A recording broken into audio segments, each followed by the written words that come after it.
সময়টা 2013-র শেষ দিকে। আমি তখন চতুর্থ শ্রেণীতে পড়ছি। আমার বাবা সরকারি চাকরি থাকার কারণে চট্টগ্রামের পতেঙ্গা অঞ্চলে বদলি হয়ে যান। বাবার অফিসের পাশেই বড় জায়গা নিয়ে নতুন একটি আবাসিক গড়ে ওঠে। তখন 4-5টি বিল্ডিং ছিল সেখানে। বিল্ডিংগুলোর অবস্থান ছিল খুবই খোলামেলা এবং একটি থেকে অন্যটির দূরত্ব ছিল প্রায় 40 থেকে 50 মিটার। আমরা একটি 6তলা বিল্ডিংয়ের 5ম তলায় উঠি এবং আমাদের সাথে বেশ কিছু পরিবারও ওঠে সেই বিল্ডিংয়ে। আমাদের বিল্ডিংটি ছিল প্রধান রাস্তা থেকে 50 মিটার দূরে, যদিও রাতের বেলা খুব নীরব থাকতো জায়গাটা। কিন্তু সেই রাস্তা দিয়ে হঠাৎ কোনো মালবাহী গাড়ি যখন ঝাঁকুনি খেত, সেই শব্দে আমার বুকটা কেঁপে উঠত। আমার সাথে প্রাকৃতিক বা অতি প্রাকৃতিক ঘটনা শুরু হয় 2016 সাল থেকে। তখন আমি প্রচুর ভৌতিক অনুষ্ঠান শুনতাম। রাতে ঘটনা শুনতে শুনতে ঘুমিয়ে যেতাম, তাই FM রেকর্ডার অন করে অনুষ্ঠানগুলো শুনতাম এবং পরবর্তী অংশগুলো পরবর্তীতে শুনে নিতাম। সেই সময় আমার রুমে আমার খালাতো ভাই থাকতো। সে একটা কোম্পানিতে জব করত। তাদের কোম্পানির জব বা কাজের ধরন এমন ছিল যে 7 দিন দিনে কাজ করতে হতো এবং পরবর্তী 7 দিন রাতে কাজ করতে হতো। তাই স্বাভাবিকভাবেই যখন ভাইয়ের রাতে কাজ থাকতো তখন আমাকে একাই ঘুমাতে হতো। আমাদের বাসায় 3টি বেডরুম, একটি ডাইনিং রুম, 2টি টয়লেট, 2টি বারান্দা এবং একটি রান্নাঘর। আব্বু আম্মুর রুম থেকে আমার রুম তখন বেশ খানিকটা দূরে। এবারে ঘটনায় প্রবেশ করছি। 2016 সালের মে মাসের কোনো একদিনের ঘটনা। আমি তখন 7ম শ্রেণীতে পড়ছি। আমার খালাতো ভাইয়ের সেদিন নাইট ডিউটি ছিল। আমার স্কুলের পড়া শেষ করতে করতে অনেক রাত হয়ে গিয়েছিল। ঘড়ি না দেখার কারণে সঠিক সময়টা আমি বলতে পারছি না। আমার এখনো রাতের খাবার খাওয়া হয়নি, কিন্তু মা বাবা ঘুমোচ্ছে, তাই আমার খাবার বেড়ে ডাইনিং রুমে বসে খাচ্ছিলাম। সেদিন ওই সময়টায় কেন যেন আমার খুব ভয় করছিল। চারিদিকে নীরব, নিস্তব্ধ, কোথাও কোনো আওয়াজ নেই। ঘড়ির কাঁটার টিকটিক শব্দ আমি স্পষ্ট শুনতে পাচ্ছিলাম। আমি টেবিলের এক প্রান্তে বসে খাচ্ছিলাম। টেবিলের বিপরীত প্রান্তে সেই ভয়ঙ্কর নীরবতা ভেঙে একটা বিকট আওয়াজ আমার কানে আসে। মনে হলো একটা অদৃশ্য কোনো শক্তিশালী হাত আমার টেবিলের ওপর সজোরে আঘাত করছে। সাথে সাথে টেবিলের সমস্ত কিছু নড়ে উঠল। আমার পানির গ্লাসটা ঠাস করে পড়ে গেল টেবিলের ওপর। আমি ডাইনিং রুমে কাউকেই দেখতে পেলাম না, তাই আমার ভীতর শরীর মুহূর্তে কেঁপে উঠল। আমি এক দৌড়ে চলে যাই মা বাবার রুমে। আমার মনে হলো আমি কি ভুল শুনলাম, কিন্তু সেই বিকট ভয়ঙ্কর শব্দটা আমার মা বাবাও পেয়েছেন। এরপর আমি খাবার শেষ না করে মা বাবার রুমে এসে ঘুমিয়ে পড়ি। পরদিন সকালে সবকিছু স্বাভাবিক ছিল। খালাতো ভাই ডে শিফটে চলে আসলো, তাই 7 দিন রাতে ঘুমাতে কোনো অসুবিধা হলো না এবং ততদিনে আমার ভয় কেটে গিয়েছে। আমি ভাবলাম এ ধরনের কোনো ঘটনা হয়তো আমার সাথে আর হবে না। কিন্তু সত্যি কি তাই? না, এটা তো মাত্র শুরু। এবারে দ্বিতীয় ঘটনার মুখোমুখি আমি। এই ঘটনার কয়েক মাস পরেই ঘটে ঘটনাটি। সেই একই পরিবেশে তখন পড়া শেষ করতে করতে রাত হয়ে গিয়েছে অনেক। ঘড়িতে 1:10 ভাইয়া অফিসে চলে গিয়েছে। মা বাবা ঘুমাচ্ছিলেন। সেদিনের সেই ঘটনা মনে পড়ে যায় আমার, তাই কিছুটা ভয় পাচ্ছিলাম। ভাবলাম আম্মুকে ডাকবো। আম্মুর রুমে যেতে হলে ডাইনিং রুম দিয়ে যেতে হয়, কিন্তু আমি ডাইনিং রুমে যেয়ে দেখি আম্মু। আবছা আলোতে যতটুকু দেখতে পেলাম, তিনি অন্ধকারের মধ্যে সাদা কাপড় পরে হালকা ঘোমটা দিয়ে মাথা নিচু করে বসে আছেন টেবিলের শেষ প্রান্তে। তখন কিছুটা স্বস্তি পাই, কিন্তু অদ্ভুত ব্যাপার, ডাইনিং রুমটাতে আসতেই আমার কাছে খুব ঠান্ডা লাগছিল। বারান্দা তো বন্ধ, তাহলে রুমটা এত ঠান্ডা হলো কিভাবে? যাই হোক, খাবারে ঠান্ডা হয়ে যাওয়াতে আম্মুকে বললাম, আম্মু খাবারটা গরম করে দাও তো। আম্মু কোনো সাড়া দিল না। আমি আবারও আম্মুকে বললাম, খাবারটা গরম করে খাবারটা বেড়ে দাও, আমি টয়লেট থেকে আসছি। এখন একটা গোঙানির মতো আওয়াজ আমি শুনতে পাই। ভাবলাম তিনি হয়তো খাবার গরম করতে উঠেছেন। এরপর আমি টয়লেটে চলে যাই ফ্রেশ হওয়ার জন্য এবং 7 থেকে 8 মিনিট পর টয়লেট থেকে বের হয়ে দেখি ডাইনিং রুমের লাইটটা এখনো অফ করা। অল্প আলোতে দেখি আমার আম্মু বসার জায়গা চেঞ্জ করে আমার পাশের চেয়ারে মাথা নিচু করে বসে আছে। এরপর আমি তাকে কিছু বলি না। আমি আমার রুমে চলে যাই এবং গামছা নিয়ে মুখ মুছতে মুছতে ডাইনিং রুমে লাইটের সুইচের কাছে যাই লাইট জ্বালানোর জন্য। লাইটের সুইচটি ছিল আমার আম্মু বসে থাকার ঠিক পেছনে, তাই আমি যখনই আম্মুর কাছাকাছি যাই তখনই আমার কাছে প্রচন্ড ঠান্ডা অনুভূতি হয়। আমি বুঝতে পারছিলাম না এই ছোট্ট জায়গাটা এত ঠান্ডা হলো কিভাবে? তখন আমার গামছাটি আমার মুখে। তখন আমার ঠিক পেছনেই আমার আম্মু বসেছিল। আমি লাইট জ্বালাই। পরক্ষণে আমি পেছনে ফিরে দেখি ডাইনিং রুমে কারো কোনো অস্তিত্ব নেই। আম্মু তো বসেছিল এখানে, এত তাড়াতাড়ি কোথায় যাবে সে? আমি ভাবলাম হয়তো ঘুমোতে চলে গেছে, কিন্তু এতটা নিঃশব্দে কিভাবে যেতে পারে?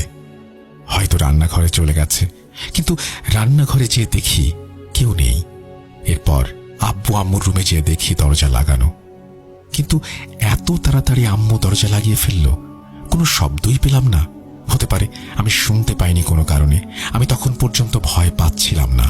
রুমটা এত ঠান্ডা হওয়ার বিষয়টা যদিও বুঝতে পারছিলাম না, তারপরও সব স্বাভাবিক লাগছিল আমার কাছে। এরপর আমি চেয়ারে বসি খাবার খাওয়ার জন্য এবং খাবারে হাত দেই। খাবারটি ছিল প্রচন্ড রকমের ঠান্ডা। মনে হলো মাত্র ডিপ ফ্রিজ থেকে খাবারটি বের করে আমাকে দেয়া হয়েছে। আম্মু তো জানতো আমি এখনো রাতের খাবার খাইনি, তাহলে তিনি খাবার ফ্রিজে রাখলেন কেন? আমার তখন খুব রাগ হচ্ছিল আম্মুর ওপর। তারপর কোনো মতে অল্প কিছু খেয়ে শুয়ে পড়ি। পরদিন সকালে আম্মুকে কিছুটা বিরক্তির সুরেই বললাম, তোমাকে রাতে বললাম খাবার গরম করে দিতে, তা না করে তুমি ফ্রিজ থেকে খাবার বের করে দিয়েছ কেন? কিছুটা অবাক হয়ে আম্মু বলে, কি বলিস? কখন বলেছিস আমাকে? তখন আমি আম্মুকে রাতের ঘটনা বলি। এরপর আম্মুর উত্তর শুনে আমি হতভম্ব হয়ে যাই। আম্মু বলল, আমি তো কাল রাতে ঘুম থেকেই উঠিনি। ডাইনিং রুমে বসে থাকা তো দূরের কথা, আর আমি খাবার ফ্রিজেও রাখিনি, খাবার ঢাকা ছিল টেবিলে। আমি আম্মুর কথা বিশ্বাস করতে পারছিলাম না, তাই আবারও বললাম, মনে করে দেখো, রাতে সাদা জামা পরে তুমি চেয়ারে বসেছিলে। আম্মু বলল, পাগল হয়েছিস? আমার তো কোনো সাদা কাপড় নেই। আম্মুর কথা শুনে আমার ভয় দ্বিগুণ হলো। পরক্ষণে আম্মু জিজ্ঞেস করল, কিরে, রাতে ভয় পেয়েছিস? আমি আমতামতা করে বললাম, আরে না, এমনি। মা বিষয়টা বুঝতে পারে এবং আব্বুকে বলে। আব্বু মসজিদ থেকে হুজুরকে ডেকে আনে আমাদের ঘরে। হুজুর আমাদের প্রত্যেক রুমের 4 দেয়ালে 4টি করে পেরেক লাগিয়ে দেয় এবং এভাবেই আমাদের ঘর বন্ধ করে দেয়। যেহেতু তখন আমার বোন আমার আম্মুর পেটে ছিল, তাই কোনো ধরনের রিস্ক নিতে চায়নি তারা। কিন্তু এখানে আমার অনেকগুলো প্রশ্ন। সেদিন রাতে যদি আম্মুর টেবিলে বসে না থাকে, আমি তাহলে কাকে বসে থাকতে দেখেছিলাম যে কিনা আম্মুর মতো? কেন দেখা দিয়েছিল সে আমাকে? আমার খাবার এত ঠান্ডাই বা হলো কিভাবে, বলতে পারবেন? এরপর অনেক দিন কেটে গেল। আমার বোনের বয়স 5 বছর। আমার খালাতো ভাই তখন বিয়ে করে অন্যত্র চলে গিয়েছে, সুতরাং আমাকে তখন একাই ঘুমাতে হতো। 2021 সালের শেষের দিকে আমাদের বাসার রং করার কাজ হচ্ছিল। হুজুর পেরেকগুলো লাগিয়েছিলেন স্কচ টেপ দিয়ে, দেয়ালে আটকানো ছিল। তো তখন পেরেকগুলো দেয়াল থেকে খুলে ফেলা হলো যাতে সুবিধা হয়। পরবর্তীতে পেরেকগুলো ফেলে দেয়া হয়। এরপর থেকে ছোট ছোট ঘটনা ঘটতে থাকে, যেমন কল থেকে একা একা পানি পড়া। আমার পড়ার টেবিলের পাশে একটা বুক শেলফ ছিল, সেটা হঠাৎ করেই নড়ে উঠত এবং অনেকক্ষণ যাবৎ তা চলত। তবুও কেন যেন ভয় পেতাম না আমি। রাতে ঘুমোতে যাওয়ার আগে আমার পানি খাওয়ার বোতলের মুখ আটকে রাখলে সকালবেলায় বোতলের মুখ খোলা অবস্থায় থাকতো। আমার রুমে জানালার বা পাশে আমার পড়ার টেবিলে পড়ার সময় মনে হতো 2টি চোখ যেন জানালা দিয়ে আমার দিকে ফ্যাল ফ্যাল করে তাকিয়ে আছে। এই ঘটনাগুলো আমার সাথে এখনো ঘটে। এর পরের ঘটনা 2022-এর জানুয়ারি মাসে। সময়টা ছিল মাগরিবের আজানের পর। বাবা নামাজে চলে গিয়েছেন এবং মা বোনকে নিয়ে হাঁটতে বের হয়েছিলেন। তখন প্রায় অনেকটা অন্ধকার হয়ে গিয়েছিল। আমি সন্ধ্যার খাবার খেয়ে প্লেট ধোয়ার জন্য রান্নাঘরের বেসিনের কাছে যাই এবং প্লেট ধুতে থাকি। আবছা আলো ছিল, তাই লাইটটা অন করিনি। বোঝার সুবিধার্থে একটা কথা বলে রাখা ভালো।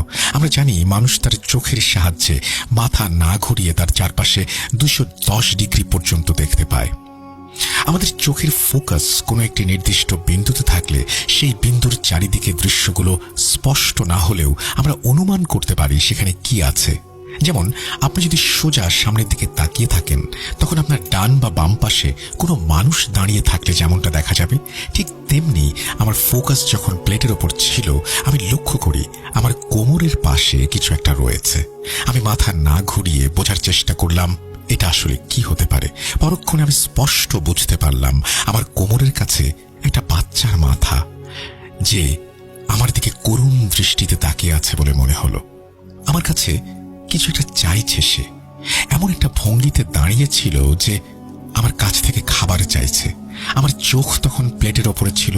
আমি বুঝতে পারছিলাম তার দিকে সরাসরি তাকালে হয়তো ভয় পেতে পারি, তাই আস্তে আস্তে মাথা সোজা রেখে পেছনের দিকে হাঁটছি। তখন রান্নাঘরের দরজার কাছে আসতেই প্লেটটি সেই বাচ্চার দিকে ছুঁড়ে দিয়ে ঘরের বাইরে সিঁড়ির উপরে গিয়ে বসি। এরপর আম্মু আসে, তখন একসাথে ঘরের ভেতরে ঢুকি।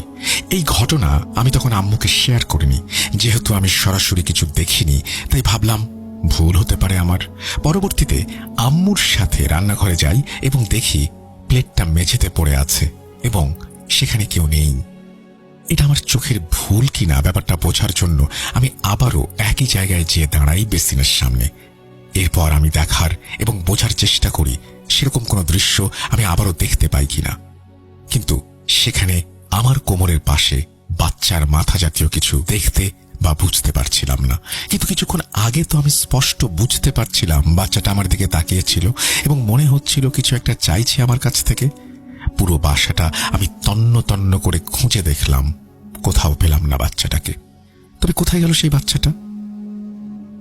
আমার বলা শেষ ঘটনা শুরু করছি। এই ঘটনাটি মারাত্মক রকমের ভয়ঙ্কর ছিল আমার জন্য। আমার খুব একটা বেশি নামাজ পড়া হতো না। তখন আব্বু ফজরের প্রত্যেক ওয়াক্তে আমাকে নামাজের জন্য ডেকে দিত। বাবার একটা অভ্যাস ছিল, বিশেষ করে ফজরের সময় আমাকে ততক্ষণ পর্যন্ত বাবা ডেকে যেত যতক্ষণ না আমি বাবার ডাকে সাড়া দিই। এখনো তার ব্যতিক্রম নেই।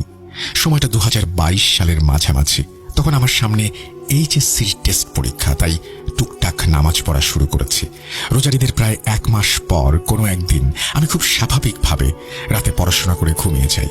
এরপর ঘুমের মধ্যে বাবার ডাক শুনতে পাই। বাবা আমাকে ডাকছেন নামাজের জন্য। আমি তখন চোখ খুলে ফেলি, কিন্তু অলসতার কারণে তখন বাবার ডাকে সাড়া দিলাম না। ভাবলাম বাবা তো আবার আমাকে ডেকে দেবেন, তখন না হয় ডাকে সাড়া দেব। তাই তার দ্বিতীয় ডাকের জন্য অপেক্ষা করতে থাকলাম। কিন্তু আশ্চর্যের বিষয়, বাবা আমাকে আর ডাকলেন না। সবকিছু নীরব, নিস্তব্ধ। এরপর আমি বিছানা থেকে মেঝেতে পা রাখি।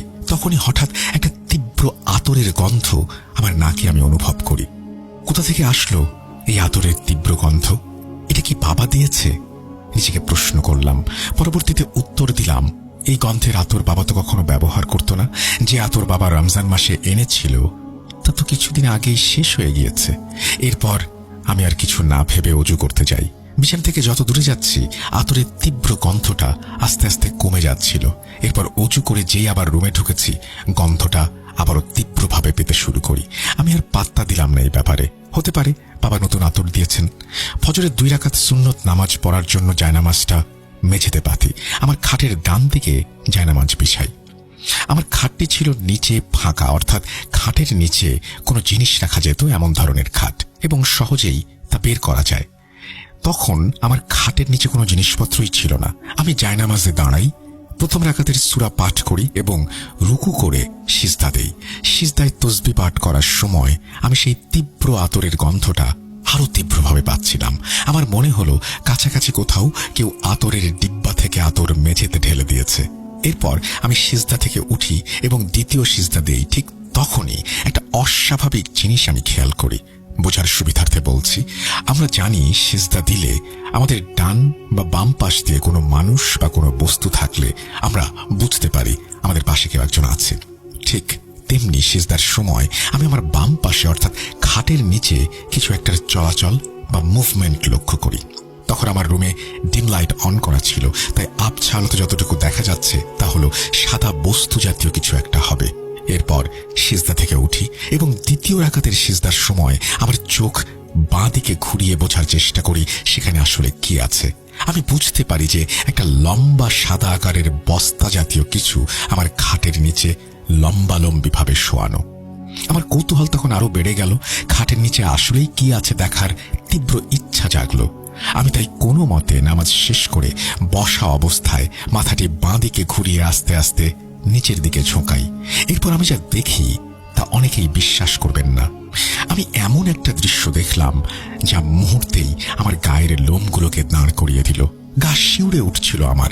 খাটের নিচ থেকে কোথা থেকে যেন সরু আলো এসে পড়েছে। সেই আলোতেই দেখলাম সাদা কাফনে মোড়ানো একটা লাশ লম্বা করে শোয়ানো আছে আমার খাটের নিচে। কাফনের এক টুকরো কাপড় বাতাসে উড়ছে, যা প্রথম সিজদার সময় আমি মুভমেন্ট হিসেবে বুঝতে পেরেছিলাম। এই দৃশ্য দেখে আমার মাথা আমি আর ওঠাতে পারছিলাম না। শরীর ভারী হয়ে আসছিল। প্রচন্ড জোরে চিৎকার করতে চাইছি, কিন্তু কেন যেন পারছি না। সেই লাশের শরীর থেকে আতরের গন্ধ আসছিল। মনে হলো সেই আতরের গন্ধ আমাকে মাতাল করে দিচ্ছে। আমি বসা থেকে উঠতে পারছিলাম না। মনে হলো কেউ যেন প্রচন্ড শক্তি দিয়ে আমার শরীরটাকে নিচের দিকে চেপে ধরে রেখেছে। শরীর দিয়ে গড়গড় করে ঘাম পড়তে থাকলো। পুরো শরীর ঘামে ভিজে একাকার হয়ে গেল। আমি মনে মনে আল্লাহর নাম বলতে বলতে এক লাফ দিয়ে মশারি ছেড়ে বিছানায় উঠে পড়ি এবং জোরে জোরে সূরা পড়তে থাকি, কিন্তু আমার মুখ দিয়ে কোনো আওয়াজ বের হচ্ছিল না। আমার মোবাইল হাতে নিয়ে আমি দেখলাম রাত 2:33। ফজরের ওয়াক্ত এখনো হয়নি। তাহলে কে আমাকে ডাকলো? আমি মোবাইল ইউটিউব থেকে আয়াতুল কুরসি প্লে করলাম। আমার খাটের নিচে একটা লাশ শুয়ে আছে। কে আনলো এই লাশ? কার লাশ এটা? সত্যিই কি লাশ নাকি অন্য কিছু? আমি কি ভুল দেখলাম? আমি কি এখনো সেই লাশের ওপরেই শুয়ে আছি? লাশটা কি আমার খাটের নিচে আছে এখনো? ভাবতে ভাবতে কখন যে ঘুমিয়ে পড়েছি বুঝতে পারিনি। এর কিছুক্ষণ পর বাবার ডাকে আমার ঘুম ভাঙে। আমি আবারও ভয় পেয়ে যাই যে এখন আমাকে ডাকছে সে কি সত্যিই বাবা? আমি সাড়া দিলাম না। পরবর্তীতে বাবা আবারও আমাকে ডাকে এবং আমি সেই আতরের গন্ধটা আর পাচ্ছিলাম না। এরপর বাবা আমার রুমে প্রবেশ করে এবং পুনরায় আমাকে ডাকে। আমি বুঝতে পারি তিনি আমার বাবা। তখন আমি তার ডাকে সাড়া দেই। এরপর বাবাকে বলি, তুমি যাও, আমার ভালো লাগছে না। বাবা চলে গেল। এরপর আমি ঘুমিয়ে পড়ি। সকালবেলা খাটের নিচটা দেখার সাহস হয়ে ওঠেনি আমার। তাই বোনকে বললাম, দেখতো খাটের নিচে কোনো বস্তা জাতীয় কিছু আছে কিনা। সে বলল, না ভাইয়া, কিছু নেই। পরবর্তীতে আমি নিজে দেখলাম কিছুই ছিল না সেখানে। এ ঘটনা আমি কাউকে জানাইনি এবং এই প্রথম আমি কোথাও এটা শেয়ার করছি। এখানে অনেকগুলো প্রশ্ন। ফজর হওয়ার আগে কে আমাকে বাবার কণ্ঠে ডেকেছিল, যেটা আমি স্পষ্ট শুনতে পেয়েছিলাম? আতরের গন্ধটা কেন পাচ্ছিলাম? আর সেই সাদা কাপড়ে মোড়ানো লাশ আমার খাটের নিচে কিভাবে এলো? এসবের উত্তর আমার জানা নেই। আমি সবাইকে বলতে চাই, রাতে ঘুমাতে যাবার আগে নিজের খাটের নিচে ও আশেপাশে একটু দেখে নেবেন। হয়তো হতে পারে আমার মতো আপনিও দেখলেন একটা সাদা কাপড়ে মোড়ানো লাশ। হতে পারে আপনার খাটের ঠিক নিচেই সেই লাশটা রয়েছে এবং আপনি এখন সেই লাশের উপরে শুয়ে আমাকে শুনছেন। একবার চেক করে দেখুন, আছে নাকি ভয়ঙ্কর লাশটা যেমনটা আমি দেখেছি। আজ এতটুকুতেই থামতে হচ্ছে। আমার আরও ঘটনা আছে এবং এই ঘটনাগুলো শুধুমাত্র আমার সাথেই ঘটেছে, আমার পরিবারের কারো সাথে ঘটেনি। সম্ভাব্য কারণ আমি খুঁজে পেয়েছি, তা আমি পরবর্তী ঘটনার সাথে আপনাকে পাঠাবো। ততদিন পর্যন্ত রাসেল ভাই ভালো থাকবেন, সুস্থ থাকবেন এবং বিশেষ করে রাতে সাবধানে থাকবেন। আসসালামু আলাইকুম।